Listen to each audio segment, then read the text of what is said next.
I was forced to give my inheritance to my brother, so I exposed his criminal past. Now he's losing everything and I'm getting double the inheritance. I-18F recently had to give up my inheritance from my grandfather to my older brother, Nate, 25M, because my parents insisted he needed it more.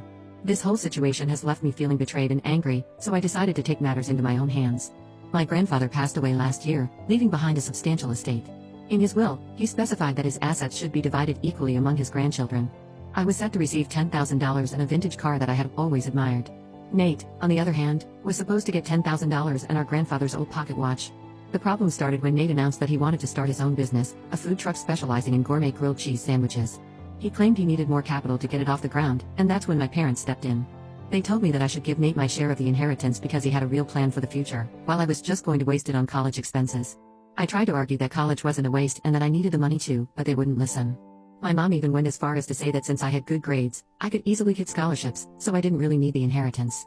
It was clear that they favored Nate and his ambitions over my education. What makes this situation even more frustrating is the history between Nate and me. Growing up, he was always the golden child in our family. He could do no wrong in our parents' eyes, while I was constantly criticized for every little thing. Nate took advantage of this dynamic and often bullied me, knowing that our parents would always take his side.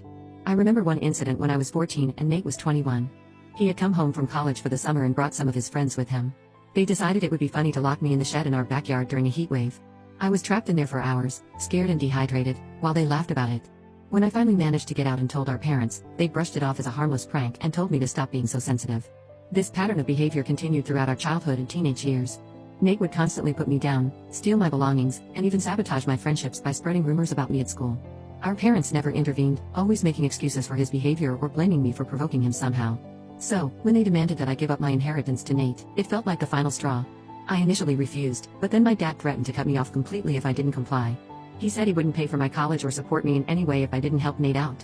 Feeling cornered and afraid of losing my chance at education, I reluctantly agreed. The day I signed over my inheritance to Nate was one of the worst days of my life. I watched as he grinned smugly, knowing he had once again gotten his way at my expense. Our parents praised him for his entrepreneurial spirit while barely acknowledging my sacrifice. A week after Nate received my share of the inheritance, he threw a launch party for his food truck business. I wasn't invited, of course, but he made sure to send me plenty of photos from the event. The messages accompanying the pictures were full of backhanded comments like, "Thanks for your contribution, sis. Couldn't have done it without you. And too bad you missed out on all the fun. Maybe next time." His taunting messages pushed me over the edge. I knew I had to do something to get back at him, to make him face consequences for once in his life. That's when I remembered a secret Nate had been keeping from our family for years. When Nate was in college, he got involved with some shady characters and ended up participating in a credit card fraud scheme. He managed to avoid getting caught, but I knew about it because I overheard him panicking on the phone with one of his accomplices a few years ago.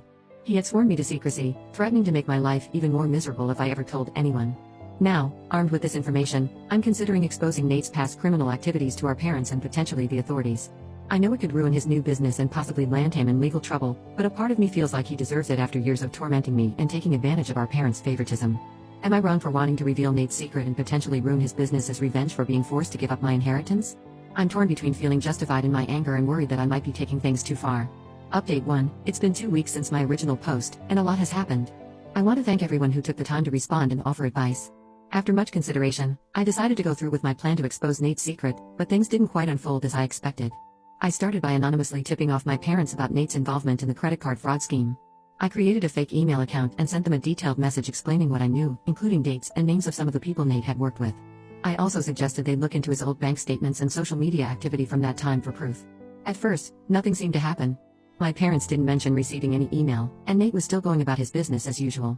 I began to think that maybe they had dismissed the information as a prank or that their blind faith in Nate was so strong that they refused to believe it. However, about a week after I sent the email, I noticed a shift in the atmosphere at home. My parents were unusually quiet and tense, and Nate started spending more time locked away in his room. I overheard hushed arguments coming from my parents' bedroom late at night, but I couldn't make out what they were saying.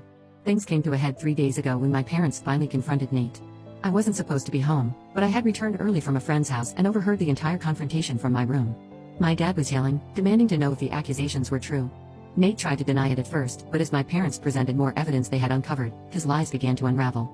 I listened as Nate finally broke down and admitted to everything. He explained how he had gotten involved with the wrong crowd in college and how the scheme had started small but quickly spiraled out of control.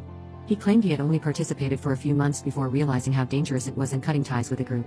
What surprised me most was my parents' reaction.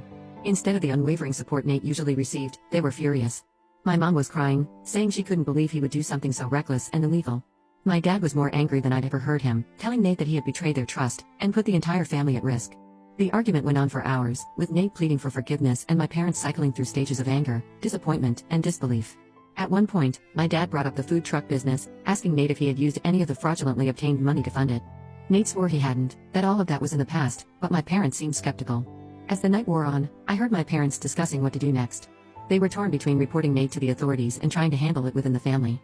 They worried about the legal consequences for Nate but also feared that staying silent might implicate them if the truth ever came out. The next morning, an uncomfortable silence hung over the house. Nate stayed in his room, only emerging to use the bathroom. My parents looked exhausted and conflicted. When they saw me, they tried to act normal, but I could tell something had shifted in their perception of our family dynamic. Later that day, my mom pulled me aside and asked if I knew anything about Nate's past activities. I played dumb, pretending to be shocked by the revelation. She hugged me tightly, apologizing for not being more attentive to both of us over the years. It was the first time in a long time that I felt truly seen by her. As for the food truck business, it's currently in limbo. My parents have frozen the accounts associated with it until they can be sure none of the startup money came from illegal sources. Nate is devastated, but for once, our parents aren't rushing to fix things for him. I'm still processing everything that's happened. On one hand, I feel a sense of vindication seeing Nate finally face consequences for his actions. On the other hand, I'm grappling with guilt over the pain this has caused my family. I'm also worried about what might happen if Nate ever figures out that I was the one who exposed his secret. For now, I'm keeping a low profile and focusing on my upcoming move to college.